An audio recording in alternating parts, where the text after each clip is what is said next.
चिड़िया ने लंबे समय बाद अंडा दिया था, इसलिए वो अपने अंडे को लेकर बहुत चिंतित थी। अंडे के पापा, मैंने कई बार आपसे कहा है कि पक्का लकड़ियों का घर बना ले। ये घोंसला कभी भी तेज हवा से गिर सकता है और हमारा अंडा भी टूट सकता है। मैं 1-2 दिन में कर लूँगा, तुम चिंता ना करो। नहीं, मैं आज आपके साथ जाऊंगी। मैं लकड़ियाँ लाऊंगी और आप दाना। आप घर में हमारे अंडे के पास ही रहो। नहीं, मैं आपके साथ जाऊंगी और हम अपना पक्का लकड़ियों का घर आज ही बनाएंगे। ऐसे मम्मा चिड़िया जिद करके पापा चिड़िया के साथ चली जाती है। आप यहाँ से सूखा हुआ कोई पेड़ देखकर लकड़ियाँ इकट्ठी करो और मैं दाना ढूंढ कर लाता हूँ। मैं लकड़ियाँ जमा करके यहाँ आपका इंतज़ार करूँगी। पापा चिड़िया थोड़ा आगे दाना लेने निकल जाता है और मम्मा चिड़िया सूखी लकड़ियाँ इकट्ठी करने लगती है। मम्मा चिड़िया सूखे पेड़ पर बैठी हुई थी जब उसकी नज़र पूर्व से आते हुए गहरे बादलों पर जाती है। मम्मा चिड़िया डर जाती है।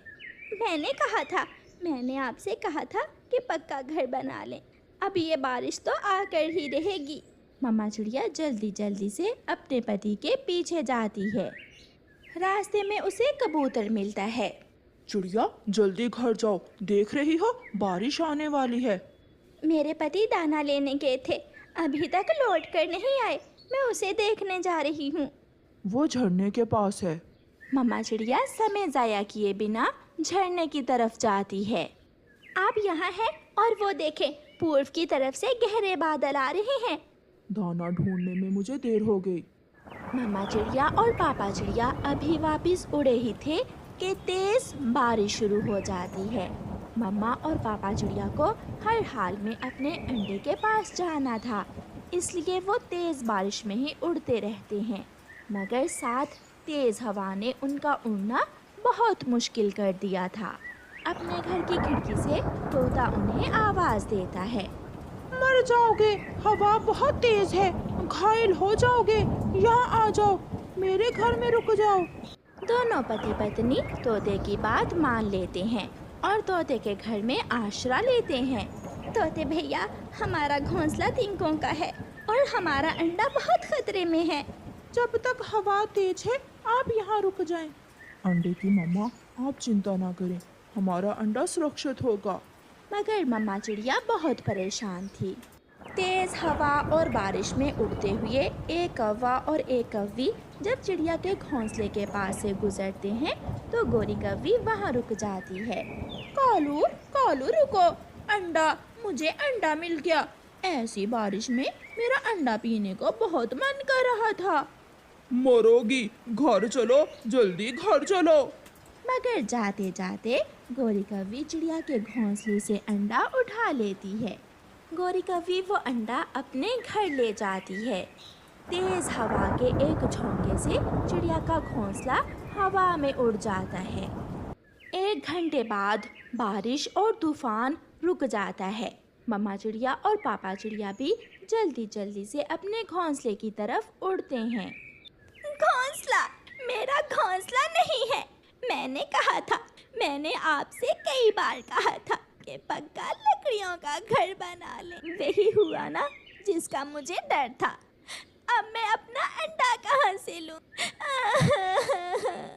आप शांत हो जाएं, अब रोने से कुछ नहीं होगा। जो होना था वो हो गया, शायद हमारे भाग्य में ही यही था। मगर मम्मा चिड़िया अपने घोंसले की जगह पर बैठकर रोती रहती है। गोरी कौवी अंडा पीने की तैयारी कर ही रही थी कि उसकी छोटी बहन आ जाती है। गोरी, गोरी दीदी, मुझे माँ ने भेजा है। माँ को तेज बुखार और साथ फ्लू भी है। माँ कहती है मेरे लिए किसी पक्षी का अंडा चुरा कर दो। माँ अंडा खाएगी तो फिर ही ठीक होगी। ठीक समय पर आई हो तुम मुन्नी। ये अंडा मैं आज ही एक चिड़िया के घोंसले से उठा कर लाई हूँ। तुम ये अंडा माँ के लिए ले जाओ। इसे अंडा टोकरी में रख कर दो, किसी ने देख लिया तो पकड़े जाएंगे। फिर गोरी कौवी चिड़िया का वो अंडा टोकरी में रखकर अपनी बहन को दे देती है, जिसे लेकर गोरी कौवी की छोटी बहन वापस उड़ जाती है। वो लकड़ियाँ जो आपने जमा की थी वो कहाँ है? मुझे नहीं बनाना अब पक्का घर, ना ही घोंसला। जब मेरा अंडा ही ना रहा तो मैं घर किसके लिए बनाऊंगी? जो हुआ उसे आप भूल जाएं।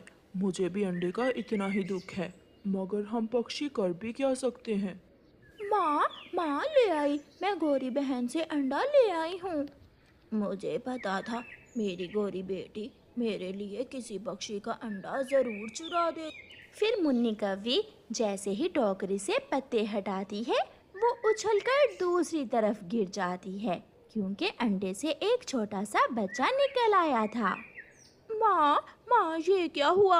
अंडे से तो रास्ते में बच्चा निकल आया है। ये बच्चा तो किसी चिड़िया का है। क्या आप मेरी दादो है या फिर नानो? आप कौन है? अगर आप मेरी मम्मा है तो आप काली क्यों हैं? और मेरे पापा कहाँ हैं? आप पक्का घर बनाने की बात कर रहे थे, क्या आपने मेरे लिए पक्का घर बना लिया है? एक ही सांस में छोटा बच्चा इतनी सारी बातें करता है। ये बच्चा तो बहुत बोलता है माँ, अब इस बच्चे का क्या करेंगे? अगर इसे अपने पास रखा तो मर जाएगा, घर में दाना भी नहीं है, इसे खिलाएंगे क्या? तुम ऐसा करो, इस बच्चे को वापस गौरी बेटी को ही दे आओ, वो इसे इसकी माँ तक पहुँचा देगी। हाँ माँ, ये तो नई मुसीबत ही बन गई मेरे लिए। गौरी की छोटी बहन वो छोटा सा बच्चा फिर से टोकरी में रखती है और अपनी बहन के घर की तरफ उड़ती है। मुन्नी, ऐसा कैसे हो सकता है? रास्ते में अंडे से बच्चा कैसे निकल सकता है? वो बच्चा हंसने लगता है। मैं तो कल से अंडे को तोड़ने की कोशिश कर रहा था, वो तो अच्छा हुआ जो आपने मुझे जोर से टोकरी में रखा और मैं टूट गया। कालू जी, सुनते हो? अब इस बच्चे का क्या करें? गौरी, जाओ और इस बच्चे को चिड़िया को वापस कराओ। जिंदगी में कोई अच्छा काम ही कर लो अगर मौका मिला है तो। फिर गौरी कौवी वो बच्चा चिड़िया की तरफ लेकर जाती है। पापा चिड़िया की आंखों में आंसू थे और वो अपना पक्का लकड़ियों का घर बना रहा था। मम्मा चिड़िया पापा चिड़िया को रोते हुए देखकर पास आती है। आप मुझे चुप करवा रहे थे और अब खुद ही रो रहे हो। अच्छा देखें, मैं चुप कर गई। मैं मदद करती हूँ आपके घर बनाने में। जो हुआ मैं भी भूल गई और आप भी भूल जाएं। इतने में वहाँ गौरी कौवी आ जाती है। चिड़िया, मैंने सारी जिंदगी बुरे काम किए हैं, आज मैं एक अच्छा काम करने आई हूँ। फिर गौरी कौवी चिड़िया को सारी बात बताती है। अंडे से बच्चा रास्ते में ही निकल आया और मैं इसे ले आई हूँ। ये सुनकर चिड़िया की तो खुशी से चीख ही निकल जाती है। मेरा बच्चा, मेरा बच्चा। मम्मा, आप ही मेरी मम्मा है। मैंने तो आपकी आवाज़ पहचान ली है। फिर मम्मा चिड़िया अपने बच्चे को गले से लगा लेती है, जिसे देखकर गौरी कौवी बहुत खुश हो रही थी। प्यारे दोस्तों, इस कहानी को लाइक, अपने दोस्तों के साथ शेयर और चैनल को सब्सक्राइब करना बिल्कुल मत भूलना।